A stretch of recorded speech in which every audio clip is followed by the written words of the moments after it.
For so long, I've practiced the art of pretending. Pretending everything is okay when I'm trapped in an unending cycle of suffering and pain. Desperately reaching for the joy that people say I could obtain, but constantly reminding myself of the failures causing me to remain stuck in a thought pattern of guilt and shame.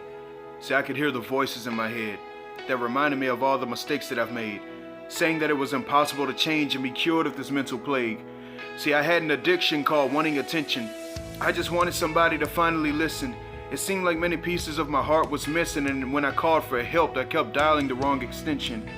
Was hurt and lied to by so many people that it became hard to forgive. Next thing you know, a lie is the life that I began to live. The pain that lived in me began to grow faster than trees, so contagious that I gave it to everyone I knew like an epidemic disease. I didn't care what people would think, and I didn't care what people would say, and I didn't care much for people trying to help because I was dying inside anyway. I always wanted change, but never wanted to change. Pointed a finger at the devil, but he wasn't the one to blame. Was always taught to turn my heart over to the one who came and died for my sins, saying he would love me and forgive me and that I'll never be the same. But how could you love me when I entered the lives of people and made a mess of them? All the liars and pretenders and cheaters are not any different than the rest of them.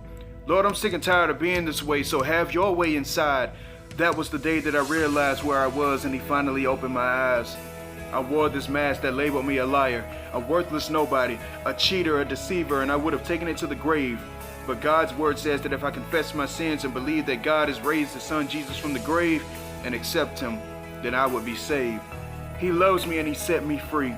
Now this life that I live is about loving people the way that he loves me. By unmasking myself, I've unmasked the enemy. And the love of Jesus Christ is the greatest there is and the greatest there will ever be.